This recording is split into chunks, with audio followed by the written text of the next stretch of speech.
क्या आपके साथ भी ऐसा होता है? सुबह उठते ही आप 10 कामों की लिस्ट बनाते हैं, शाम को बिस्तर पर जाते समय पाते हैं कि 8 काम तो आधे अधूरे हैं। 2 काम ऐसे भी हैं जिन्हें आपने अभी तक छुआ तक नहीं है। आप थके हुए हैं, मन में एक ही सवाल घूमता है, इतना कुछ करने के बाद भी मैं आगे क्यों नहीं बढ़ पा रहा? गैरी केलर और जे पैपरसन की किताब द वन थिंग इसी सवाल का जवाब देती है।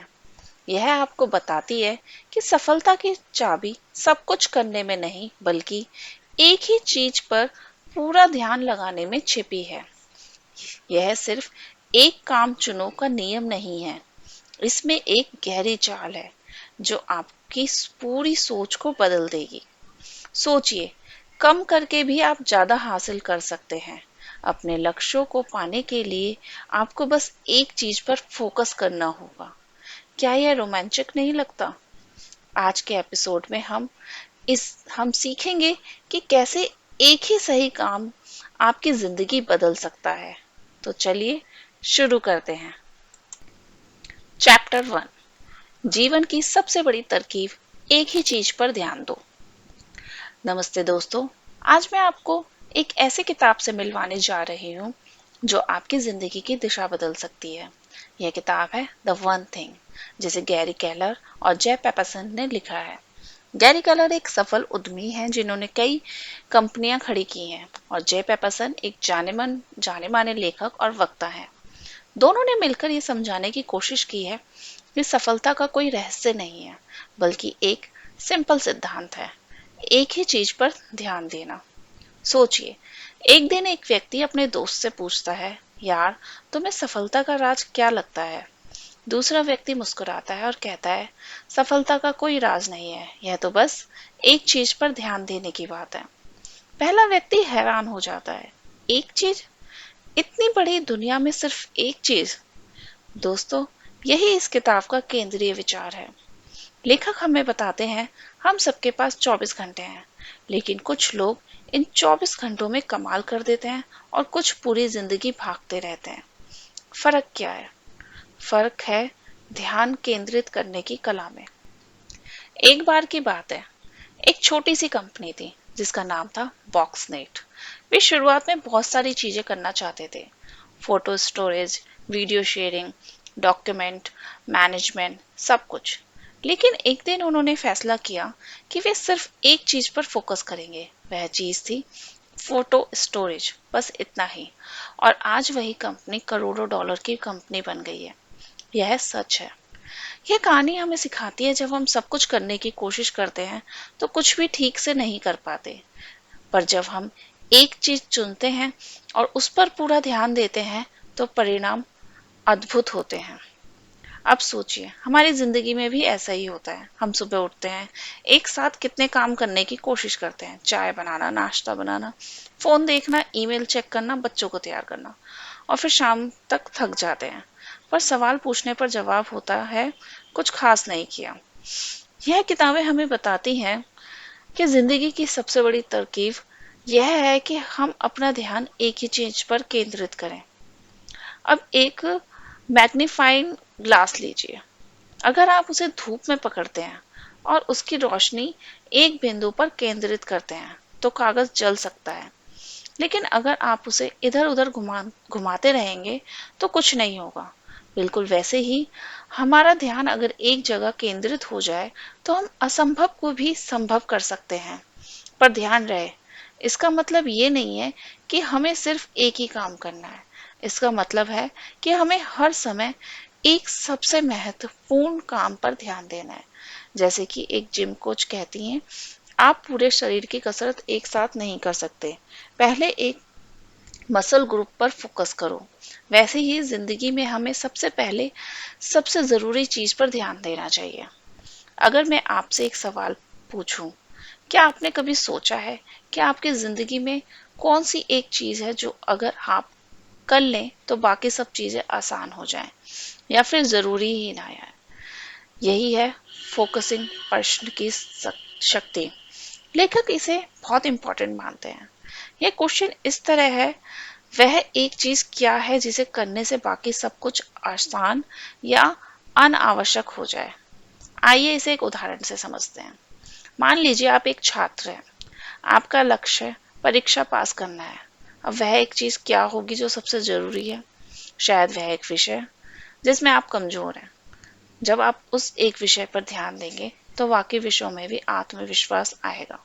बस यही है फोकसिंग प्रश्न का असर। अब एक और महत्वपूर्ण बात समझिए। जब हम एक चीज चुनते हैं तो हम कई दूसरी चीजों को नहीं कहना भी आना चाहिए। यह आसान नहीं है क्योंकि हम सब कुछ करना चाहते हैं। लेकिन याद रखिए, जो व्यक्ति सब कुछ करना चाहता है वह अक्सर कुछ खास नहीं कर पाता। सफलता का मूल मंत्र है सही चीज चुनना और बाकी छोड़ना। इस अध्याय में एक और दिलचस्प अवधारणा बताई गई है, द डोमिनो इफेक्ट। आपने देखा होगा, जब एक डोमिनो गिरता है तो वह अगले को गिराता है और वह अगले को। कुछ ही पलों में पूरी कतार गिर जाती है, लेकिन शुरुआत सिर्फ एक डोमिनो से होती है। हमारी जिंदगी भी ऐसी ही है। हमें बस एक सही डोमिनो खोजना है, सही काम, और बाकी सब अपने आप गिरते चले जाएंगे। छोटी शुरुआत, बड़े परिणाम। तो दोस्तों, आज का पहला कदम यह है कि हम समझें हमारी जिंदगी में बहुत सारी चीजें हैं, लेकिन केवल एक चीज सबसे इम्पोर्टेंट है। वह चीज अलग अलग समय पर अलग अलग हो सकती है, लेकिन हर परिस्थिति में एक सबसे महत्वपूर्ण चीज जरूरी होती है। आपकी जिंदगी में वह एक चीज क्या है? शायद आपका परिवार, आपकी सेहत, आपका करियर, जो भी हो, उसे पहचानिए, उस पर पूरा ध्यान दीजिए। क्योंकि जब आप एक चीज पर ध्यान देते हैं तो आप उसे बेहतर करते हैं। बेहतर करने से आपको खुशी मिलती है और खुशी से आप और बेहतर करते हैं। ये एक अनंत चक्र है जो आपको सफलता की ओर ले जाता है। चैप्टर 2, पहला ईंट का पत्थर। अपना उद्देश्य खोजें। सोचिए, एक विशाल इमारत की नींव में सबसे पहले जो ईंट रखी जाती है वह कितनी इंपॉर्टेंट होती है। अगर वह ईंट टेढ़ी रख दी जाए तो पूरी इमारत टेढ़ी बन जाती है। इसी तरह हमारे जीवन की सबसे इंपॉर्टेंट नींव है हमारा उद्देश्य, यानी हमारा पर्पस। कल्पना कीजिए, आप एक टैक्सी में बैठे हैं और ड्राइवर से कहते हैं चलो कहीं चलते हैं। ड्राइवर पूछता है कहाँ चलना है? आप कहते हैं पता नहीं, बस चलो। अब सोचिए, वह टैक्सी चलेगी तो जरूर, लेकिन आप कभी भी किसी मंजिल तक नहीं पहुंच पाएंगे। यही हमारे जीवन की स्थिति है। जब हमें अपना उद्देश्य नहीं पता होता तब हम जीवन की टैक्सी में बैठकर बस चलते रहते हैं, लेकिन कभी किसी सार्थक गंतव्य तक नहीं पहुंच पाते। इस अध्याय में गैरी केलर हमें बताते हैं कि हमारे जीवन का पहला ईंट का पत्थर हमारा उद्देश्य है। यह वह बड़ा क्यों है जिसके लिए हम सुबह उठते हैं। यह हमारे जीवन का मकसद है। अब मैं आपको एक कहानी सुनाती हूँ जो इस किताब में है। एक आदमी जो अपने जीवन से बहुत दुखी था और परेशान था। वह हर काम में व्यस्त था, लेकिन उसे लगता था वह कहीं नहीं पहुंच रहा। एक दिन उसने अपने दादा से पूछा, दादाजी, मैं इतना काम करता हूँ फिर भी मुझे लगता है कि मैं असफल हूँ। दादाजी ने मुस्कुराते हुए कहा, बेटा, मुझे एक पौधा लगाना है, क्या तुम आज दिन भर मेरी मदद करोगे? वह आदमी राजी हो गया। दादाजी ने उसे एक छोटा सा बीज दिया और कहा, पहले इसे जमीन में गाड़ दो। उसने बीज लगाया। फिर दादाजी ने कहा, अब इसे पानी दो। उसने पानी दिया। अगले घंटे दादाजी ने कहा, अब इसे धूप में रखो। उसने पौधे को धूप में रखा। पूरे दिन दादाजी ऐसे ही छोटी छोटी चीज करवाते रहे। शाम तक वह आदमी बहुत थक गया और निराश होकर बोला, दादाजी, हमने दिन भर काम किया लेकिन पेड़ तो उगा ही नहीं। दादाजी ने शांति से कहा, बेटा, तुमने दिन भर जो किया उससे पेड़ नहीं उगेगा। पेड़ उगने के लिए कंटिन्यूटी, धैर्य और सही दिशा चाहिए। यही तुम्हारे जीवन की समस्या है। तुम एक दिन में कई बीज लगाते हो, उन्हें पानी देते हो, लेकिन किसी एक को भी पूरा समय नहीं देते। तुम्हें अपना एक ही उद्देश्य चुनना होगा और उस पर पूरी निष्ठा से काम करना होगा। यही इस चैप्टर का मुख्य संदेश है। एक उद्देश्य खोजो, लेकिन सवाल ये है कि अपना उद्देश्य कैसे खोजें। इस किताब में एक एग्जाम्पल है। मान लीजिए आपके पास एक कैनवास है और आपको एक पेंटिंग बनानी है। अब आपके सामने दो रास्ते हैं।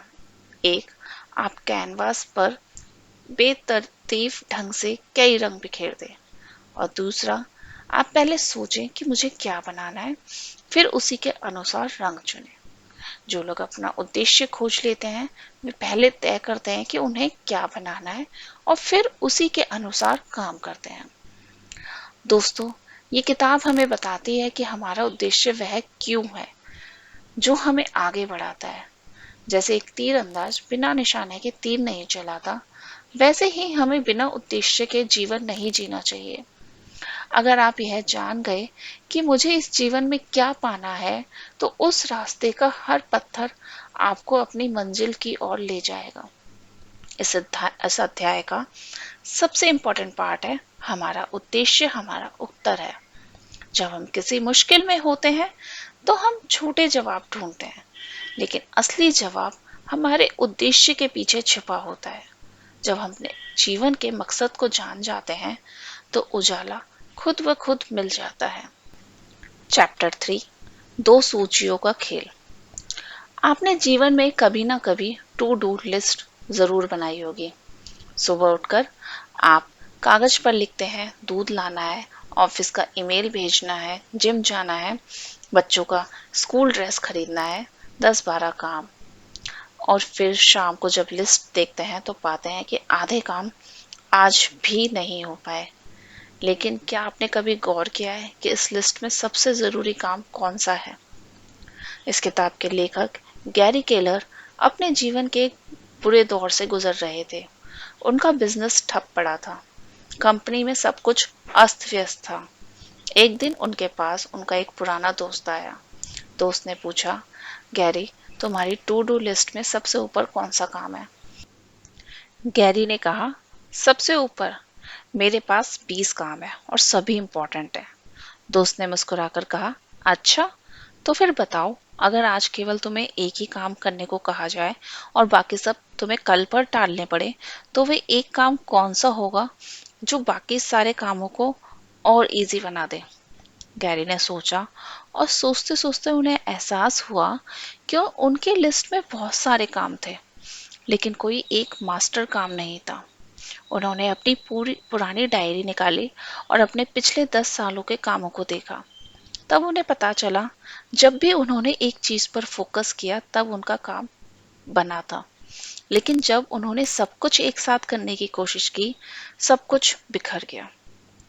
यहीं से इस अध्याय का असली खेल शुरू होता है। लेखक कहते हैं कि हम सब दो तरह की सूचियों में उलझे रहते हैं। Number 1, survival list. इसमें वे काम शामिल है जो हमें सिर्फ व्यस्त रखते हैं। बार बार फोन चेक करना, छोटे मोटे ईमेल का जवाब देना, अनावश्यक मीटिंग्स में जाना। ये काम करने से हमें लगता है कि हम कुछ कर रहे हैं, लेकिन वास्तव में ये हमें कहीं नहीं पहुंचाते। Second, success list. इसमें वे काम होते हैं जो हमें हमारे लक्ष्य की ओर ले जाते हैं। ये वे काम हैं जो परिणाम लाते हैं, प्रगति दिखाते हैं और हमें आगे बढ़ाते हैं। समस्या ये है कि हमारी अधिकांश टू डू लिस्ट सर्वाइवल वाले कामों से भरी होती है, जबकि असली जरूरत है सफलता वाले कामों पर ध्यान देने की। जब हम एक टू डू लिस्ट बनाते हैं तो हम ये पूछना भूल जाते हैं कि मुझे क्या नहीं करना चाहिए। लेखक कहते हैं कि सही सवाल ये नहीं कि मुझे क्या करना चाहिए, बल्कि सही सवाल है, इस समय मुझे वह कौन सा एक काम करना चाहिए जिससे करने से बाकी सब आसान हो जाए या अनावश्यक हो जाए। इसे ही लेखक फोकसिंग क्वेश्चन कहते हैं। मान लीजिए आप एक किसान हैं। आपके खेत में फसल खराब हो रही है, आपके पास दो लिस्ट है। एक में आपने लिखा है पानी देना है, कीटनाशक छिड़कना है, मिट्टी बदलनी है।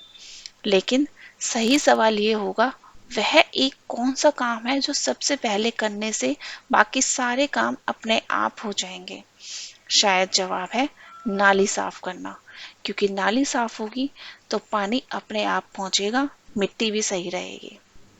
हम अक्सर सोचते हैं कि हमें बहुत सारे काम करने होते हैं, हमारे पास बहुत सारे काम हैं और वे सारे ज़रूरी हैं। लेकिन सच्चाई ये है कि 80% परिणाम सिर्फ 20% कामों से आते हैं।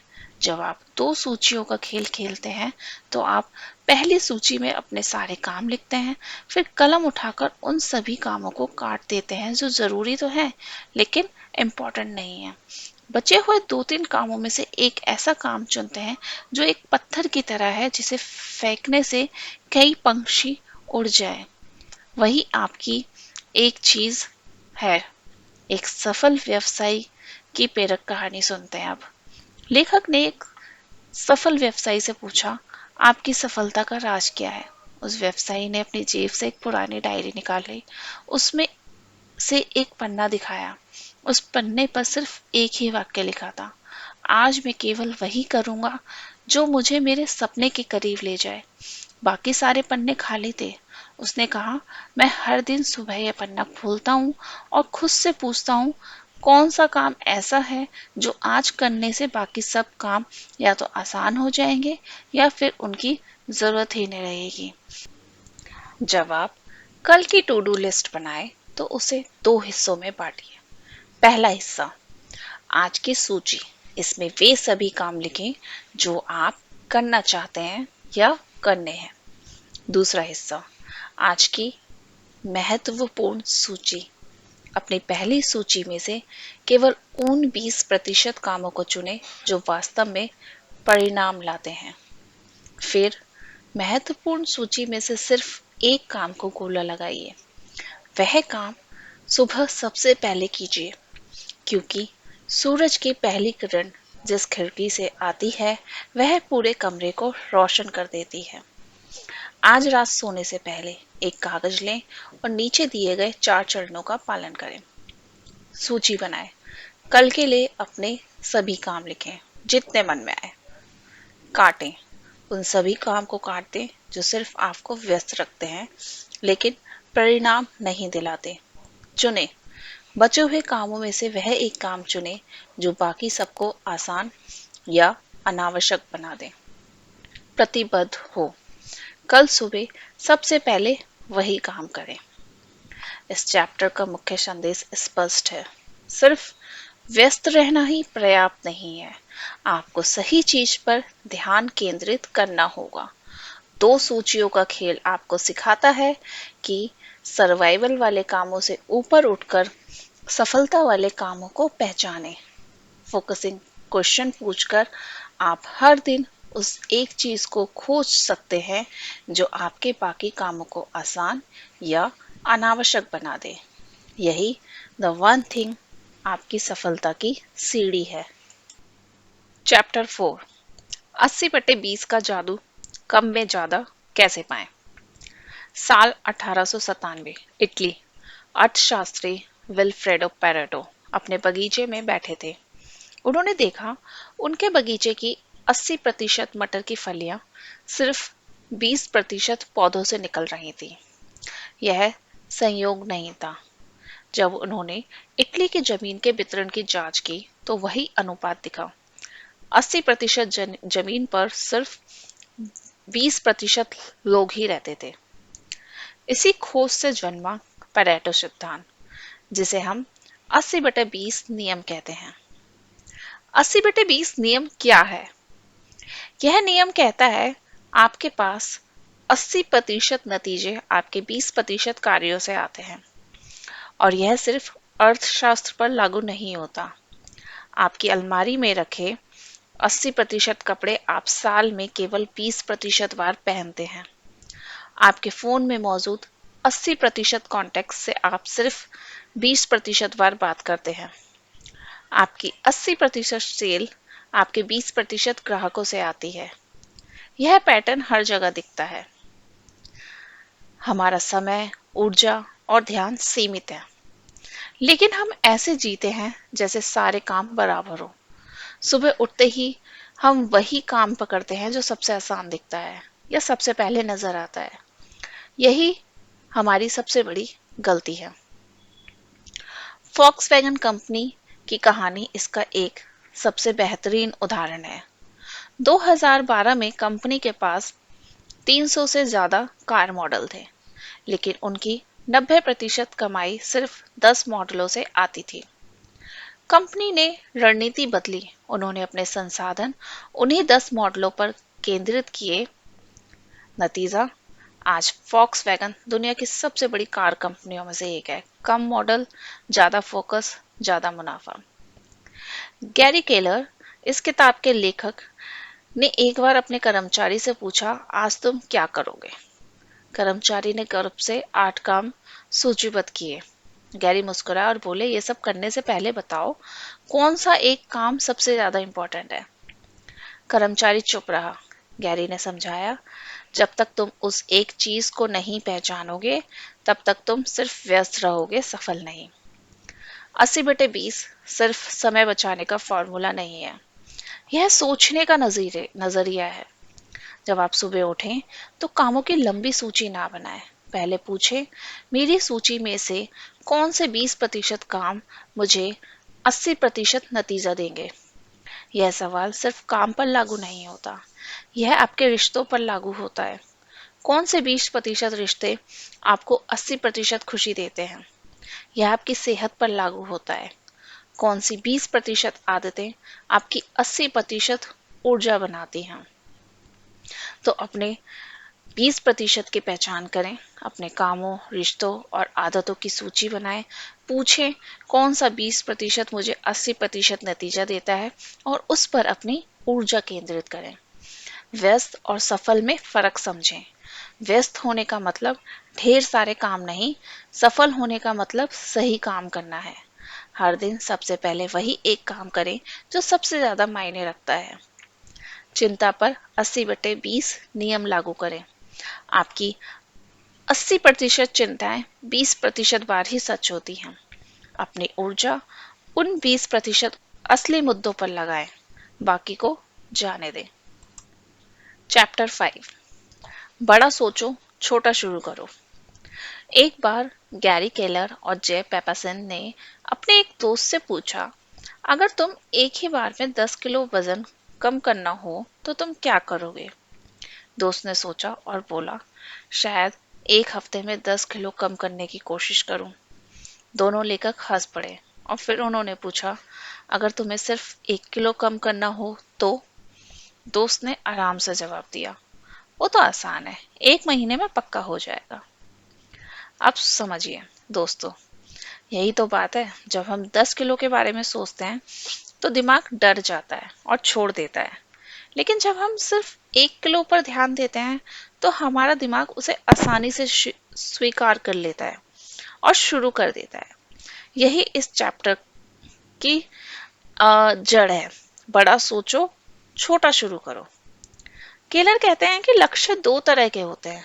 पहला, जो हमें दूसरे लोगों से मिलते हैं, जैसे परिवार, समाज, बॉस। दूसरा, जो हम अपने लिए बनाते हैं। लेकिन जो सबसे इम्पोर्टेंट है वो है आपका अपना लक्ष्य। किताब में एक बहुत ही प्यारा संवाद है। जब गैरी अपनी पत्नी से कहते हैं, हमें 1 साल का लक्ष्य तय करना है। पत्नी पूछती है, क्यों? हमारे पास तो बहुत काम है। गैरी जवाब देते हैं, क्योंकि जब हम बड़े लक्ष्य बनाते हैं तो हमें छोटे छोटे कदम उठाने पड़ते हैं, और वो छोटे कदम जब रोज उठते हैं तो जादू होता है। दोस्तों, समझिए कि इसकी प्रक्रिया क्या है। हमें सबसे पहले एक ऐसा लक्ष्य सोचना है जो बहुत बड़ा है, जो हमें चुनौती दे, जो हमें उत्साहित करे। लेकिन फिर हमें उसे तोड़ना है छोटे छोटे टुकड़ों में। मान लीजिए आपको एक बड़ी किताब लिखनी है। अगर आप सोचेंगे कि मुझे 200 पेज लिखना है तो कभी शुरू ही नहीं कर पाएंगे। लेकिन अगर आप सोचेंगे कि आज मुझे सिर्फ एक पैराग्राफ लिखना है, वो भी सुबह उठकर, तो आप शुरू कर देंगे। यहाँ पर केलर एक बहुत ही अद्भुत तरीका बताते हैं। लक्ष्य को उल्टा करके देखना। मतलब अगर मुझे वर्ष का लक्ष्य चाहिए तो मैं पहले दिन में दिन का लक्ष्य देखूंगा। अगर मुझे महीने का लक्ष्य चाहिए तो मैं सप्ताह से शुरू करूंगा। यह एक सीढ़ी है। सबसे छोटी सीढ़ी आज का कदम है और सबसे ऊपर की सीढ़ी आपकी जिंदगी का सपना है। दोस्तों, इस चैप्टर में बहुत ही सुंदर बात कही गई है। लक्ष्य को जब हम लिखते हैं तो वो हमारा हिस्सा बन जाता है। केलर कहते हैं कि अगर आप अपना लक्ष्य कागज पर नहीं लिखेंगे तो वो सिर्फ एक सपना बनकर रह जाएगा, लेकिन जब आप उसे लिखते हैं तब उसकी जिम्मेदारी लेते हैं और फिर उसे रोज पढ़ते हैं, रोज उस पर काम करते हैं। इस अध्याय में वो समझाते हैं क्यों ज्यादातर लोग अपना लक्ष्य हासिल नहीं कर पाते। वो इसलिए क्योंकि वो एक साथ कई बड़े लक्ष्य उठा लेते हैं। मान लीजिए, एक साथ वजन घटाना, पैसा कमाना, नई भाषा सीखना और परिवार के लिए समय निकालना। तो हम वित्त मंत्री की तरह बन जाते हैं, सबको थोड़ा थोड़ा देते हैं लेकिन किसी को पूरा नहीं। लेकिन असली जादू तब होता है जब हम अपना एक प्रमुख लक्ष्य चुनते हैं और बाकी सबको उसके पीछे लगा देते हैं। तो दोस्तों, आज आपसे कहना है कि जब आप आज रात सोने जाएं तो अपने आप से पूछें, मेरा एक साल का सबसे बड़ा लक्ष्य क्या है? फिर उसे लिख लें और कल सुबह उठकर उसका सबसे छोटा कदम क्या हो सकता है, बस वो करें। धीरे धीरे वो कदम रास्ता बनाएगा, रास्ता आदत बनेगा और आदत आपके महल का निर्माण करेगी। चैप्टर 6, दिन की शुरुआत जीत के साथ। सुबह की आदतें। किताब में एक किस्सा है कि कैसे महान एथलीट और व्यवसायी अपनी सुबह की शुरुआत ध्यान से करते हैं। वे ऐसा इसलिए नहीं करते क्योंकि ये फैशन में है, बल्कि इसलिए करते हैं क्योंकि ये उनके दिमाग को साफ करता है, उन्हें पूरे दिन के लिए तैयार करता है। इस चैप्टर में एक सीधा और सरल सूत्र दिया गया है। बिस्तर से उठने पर अपनी सुबह की शुरुआत उस काम से करें जो आपके लिए सबसे जरूरी है, बिना किसी डिस्ट्रैक्शन के। यानी जब आप सुबह उठें तो सबसे पहले अपने सबसे बड़े लक्ष्य की तरफ एक कदम बढ़ाएं। आपको पहली चीज नहीं करनी चाहिए जो आपके दिमाग में आए, बल्कि आपको वो करना चाहिए जिसे करने से आपके जीवन की दिशा बदले। जैसे राज ने शाम से कहा, शाम, मैं हर सुबह उठकर अपना पानी पीता हूँ, फिर अपनी डायरी में लिखता हूँ कि आज मुझे क्या हासिल करना है। फिर मैं उस एक काम पर 30 मिनट काम करता हूँ जो मेरे लिए सबसे इम्पोर्टेंट है। दोस्तों, ये आदत बनाने में समय लगता है, इसलिए इस अध्याय में एक इम्पोर्टेंट सलाह दी गई है। अपनी सुबह का एक बिगनिंग रिचुअल बनाएं। यानी सुबह उठते ही हर दिन एक जैसा काम करें, चाहे वह 10 मिनट का व्यायाम हो, दिमाग को शांत करने के लिए ध्यान हो या पानी पीना हो। जब आप इसे हर दिन दोहराते हैं तो ये एक आदत बन जाती है। चैप्टर 7, अपना समय खुद चुने। मैं आपको गैरी केलर की एक कहानी सुनाती हूँ। उनके पास एक दोस्त था, बिल। बिल एक कंपनी का सीईओ था। एक दिन गैरी ने बिल से पूछा, बिल, तुम्हारा दिन कितने बजे शुरू होता है? बिल ने मुस्कुराते हुए कहा, गैरी, मैं सुबह 4 बजे उठता हूँ ताकि मैं अपने सबसे इम्पोर्टेंट काम के लिए समय निकाल सकूं। ऑफिस पहुंचते ही फोन बजना शुरू हो जाता है, मीटिंग शुरू हो जाती है, मेरा समय किसी और के हाथ में चला जाता है।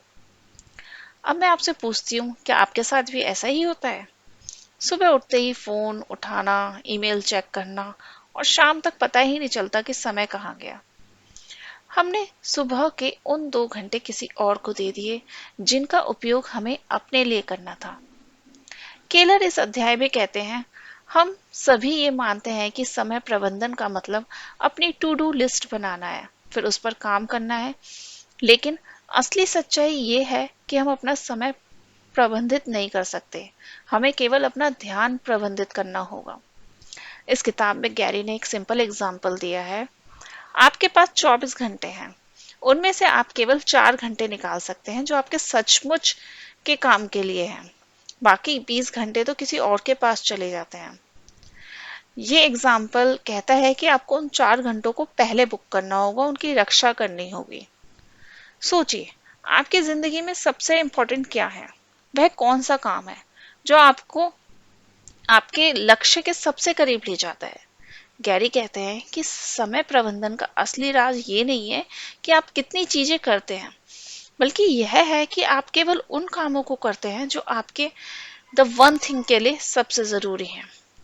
मुझे याद है, इस किताब में एक जगह पर गैरी ने लिखा है, आपका समय तब सबसे अच्छा बीतता है जब आप अपने सबसे इम्पोर्टेंट काम पर ध्यान केंद्रित करते हैं और बाकी सब कुछ बाद में आता है। यह सुनने में इजी लगता है, लेकिन इसे करना बहुत ही मुश्किल है। सोचिए, आपके पास एक कैलेंडर है, उस पर आपने ABC XYZ सब कुछ लिख दिया है, लेकिन क्या आपने सबसे ऊपर सबसे पहले अपने एक चीज के लिए समय बुक किया है, या आप सुबह उठकर सबसे पहले वही करते हैं जो दूसरे आपसे करवाना चाहते हैं? केलर कहते हैं, समय प्रबंधन का सबसे बड़ा झूठ यह है कि हम सोचते हैं कि हमारे पास समय की कमी है, लेकिन सच्चाई यह है, समय हमेशा रहता है, लेकिन ध्यान वह चीज है जो हमेशा कम पड़ती है। ध्यान नहीं होगा तो समय भी बेकार जाएगा। तो इस चैप्टर में हमने सीखा कि समय को प्रबंधित करने का सबसे इजी तरीका है कि हम अपने द वन थिंग को सबसे पहले करें, अपने कैलेंडर में उसे बुक करें और बाकी चीजों को उसके आसपास व्यवस्थित करें। जब आप ऐसा करते हैं तो जादू होता है, काम पूरा होता है, तनाव कम होता है और हमें लगता है कि हम कुछ सार्थक कर रहे हैं। चैप्टर 8, अपनी बैटरी कैसे चार्ज रखें। केलर ने इस चैप्टर में एक बेहद जरूरी सवाल उठाया है। मान लीजिए आपके पास सबसे बड़ी स्किल है, सबसे बड़ी स्ट्रैटेजी है और आपने बिल्कुल सही चीज पर फोकस भी कर लिया है, पर अगर आपकी बैटरी खत्म है तो कार चलेगी ही नहीं, आपका पूरा रोड मैप बेकार है। यह बात मैं आपको एक सच्ची कहानी से समझाती हूँ जो गैरी ने इस अध्याय में लिखी है। गैरी ने एक लेडी का जिक्र किया है, नाम है सैंडी। सैंडी एक हाई प्रोफाइल कंपनी में सीनियर एग्जीक्यूटिव थी। टेक्सास की सबसे बड़ी बैंक में वह अपने काम की वजह से काफी मशहूर थी। एक दिन जब वह लंच कर रही थी तो उसके साथ एक अजीब घटना घटी। उसका फोन बजा और उसे अचानक ऐसा लगा जैसे वह बेहोश हो रही है।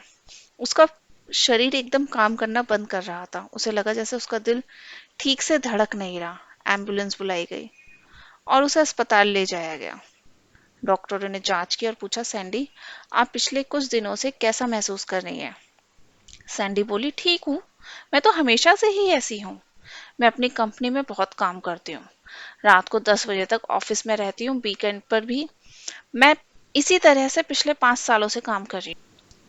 डॉक्टर ने गंभीरता से उसकी तरफ देखा और कहा, सैंडी, आपको कहीं ना कहीं तो रुकना पड़ेगा। अगर आपने अपनी लाइफस्टाइल नहीं बदली तो आपका शरीर ही आपको बदल देगा। आपकी मांसपेशियां, आपका दिल, आपका ब्रेन सब फेल होने लगेगा। दोस्तों, सैंडी सिर्फ एक काल्पनिक उदाहरण नहीं है, यह आप और मैं है। हम हमने अपने करियर को इतना बड़ा बना लिया है कि जिस चीज के लिए हम काम कर रहे हैं, खुशी, सेहत, परिवार, उन्हीं सबको हम नजरअंदाज कर देते हैं। गैरी कहते हैं, हम अपनी ऊर्जा को इन्वेस्टमेंट के उल्टा इस्तेमाल करते हैं। हम जब तक काम करते हैं तब तक हमें लगता है कि हमें आराम नहीं करना चाहिए। ज्यादातर लोग सोचते हैं कि सफलता के लिए सबसे बड़ी कड़ी मेहनत करनी पड़ती है और फिर उसके बाद आराम करना चाहिए।